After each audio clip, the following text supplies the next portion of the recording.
ব্যক্তিটা বাংলাদেশ জাতীয় দলের ক্রিকেটার, আমরা বলি যে সবচেয়ে বড় সুপারস্টার ক্রিকেটাররা, যারা কিনা সব কিছুর পরেও আসলে নিজের পরিবার থেকে সময় না দিয়ে অনেক সময় দেশের জন্য খেলে, সেই ক্রিকেটার যখন আসলে এ ধরনের অবস্থার সম্মুখীন হয়, কোয়াবের প্রেসিডেন্টই শুধু নয়, একজন জাতীয় দলের ক্রিকেটার হিসেবে বিষয়টা আপনার কাছে কেমন লাগে?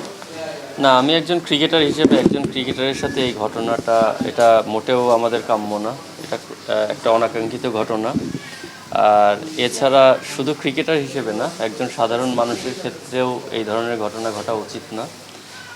অলরেডি আমরা দেখেছেন, এটার তীব্র নিন্দা জানিয়েছি এবং আমাদের পক্ষ থেকে যে অ্যাক্টিভিটিগুলো করার দরকার ছিল আমরা সেই কাজগুলো করছি।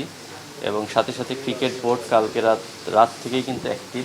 আমরা যদিও আমি নিউজটা পেয়েছি আজকে সকালে, কারণ কালকে আমার ম্যাচ ছিল, ম্যাচ শেষে আমি ঘুমিয়ে গিয়েছিলাম। সকালে উঠে নিউজটা দেখার সাথে সাথে আমি নাইমের সঙ্গে যোগাযোগ করি, তার সঙ্গে আমার কথা হয়েছে।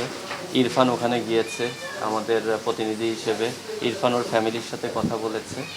তো স্টিল ইভেন তামিম ভাইয়ের সঙ্গেও আমার কথা হয়েছে, তারা জিনিসটাকে খুব সিরিয়াসলি নিয়েছে, নিয়ে তাদের দিক থেকে যতটা সম্ভব সর্বোচ্চ চেষ্টা করে যাচ্ছে। না দেখেন, অ্যাকশন তো হচ্ছে, অ্যাকশন তো থেমে নেই, অ্যাকশন চলছে। তো অ্যাকশন যদি অটোমেটিক চলে তাহলে তার আমাদের অ্যাকশনে যাওয়ার কোনো দরকার নেই। আমাদের আসলে এটার বিচার চাই। তো এটার যদি সুষ্ঠু বিচার হয় তাহলে তার অ্যাকশনে যাওয়ার কোনো প্রয়োজন নেই। মিঠুন ভাই, এই সরকার নিজেদের ক্রীড়ামন্ত্রক সরকার হিসেবে পরিচয় দেয়।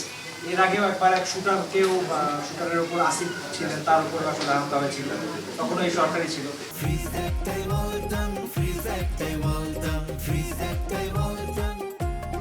প্রত্যেকটা প্রফেশনে ভালো আছে, খারাপ আছে। কিছু খারাপ মানুষের কারণে পুরো ওই প্রফেশনটা প্রশ্নবিদ্ধ হয়। পুলিশ কিন্তু শুধু যে খারাপ কাজ করে তা না, তারা কিন্তু অনেক ভালো কাজও করে সমাজে। তো আমরা একজন দুইজনকে দিয়ে পুরা পুলিশ জাতিকে আমরা কলঙ্কিত করতে চাই না, কারণ পুলিশের প্রতিনিয়ত আমাদের সিকিউরিটি ইনশিওর করে।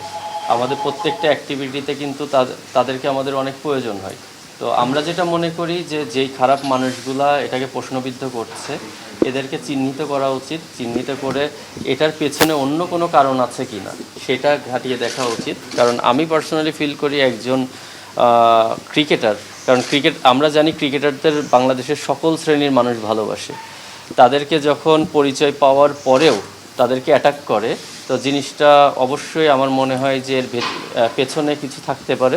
এই জিনিসটা আমার মনে হয় সংশ্লিষ্ট যারা আছেন তাদেরকে জিনিসটা ঘাটিয়ে দেখা উচিত।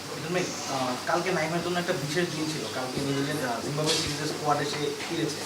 তো সে জিম্বাবুয়ে যাবে, সে তার জন্য সাইকোলজিক্যালি ফ্রি থাকার অনেক ইম্পর্টেন্ট ছিল, কিন্তু এই মুহূর্তে এই ট্রমাটা তাকে বেয়ার করেই হয়তো জিম্বাবুয়ে যেতে হচ্ছে। মানে এইসব কারণে পুলিশের কারণে কি ন্যাশনাল টিমের একটা ক্ষতি হয়ে গেল কি না? দেখেন, প্রত্যেকটা মানুষেরই কিন্তু স্বাভাবিক জীবনযাপন করার রাইটস আছে। তো ও একজন হিউম্যান, ও ক্রিকেটার, তার আগের পরিচয় ও একজন মানুষ, সাধারণ মানুষ। তো আমি মনে করি আমি ওর সাথে কথা বলে যতটুকু বুঝেছি যে ওর শারীরিক থেকে মানসিকভাবে ও বেশি ভেঙে পড়েছে। আর এটা খুবই স্বাভাবিক। সমাজে যখন ও মাথা উঁচু করে জীবনযাপন করে, একজন ক্রিকেটার কিন্তু সমাজের অহংকার, বা ও যে এলাকায় থাকে সবাই তাকে নিয়ে গর্ব করে। তো এরকম সিচুয়েশনে একজনের ক্ষেত্রে এরকম ঘটনা ঘটে গেলে কিন্তু তার জন্য জিনিসটা মানিয়ে নেওয়া অনেক কঠিন। তো আমার মনে হয় এই ক্রমার মধ্যে ও যাচ্ছে। তো আমাদের ক্রিকেট বোর্ড থেকে শুরু করে আমাদের প্লেয়ারদের পক্ষ থেকে সর্বোচ্চ সাপোর্ট ওর প্রতি আছে। আমরা চেষ্টা করব ও যেন এটা যত দ্রুত সম্ভব রিকভারি করে। দেখেন, আমার সঙ্গে সকালে আমি ঘুম থেকে উঠে যেটা বললাম, ফার্স্ট আমি ঘুম থেকে উঠেই ওকে আমি ফোন করেছি দেখে। আর আমি সাথে সাথে ইরফানের সঙ্গে কথা হয়েছে, ইভেন তাইজুল এখন চিটাগাংয়ে অবস্থান করছে, তাদের সাথেও কথা হয়েছে। তারা ওর কাছে গিয়েছে, ওর সাথে কথা বলছে, ওকে চেষ্টা করছে মানসিক সাপোর্ট দেওয়ার জন্য। এবং ইরফান তার ফ্যামিলির সঙ্গেও আলোচনা করেছে। তো আমাদের প্রতিনিয়ত যোগাযোগ হচ্ছে। এখন ডিরেক্ট আসলে নাইমের বর্তমান মানসিক যে অবস্থা, ওকে বারবার ডিস্টার্ব করাটাও আমাদের পক্ষে ঠিক না।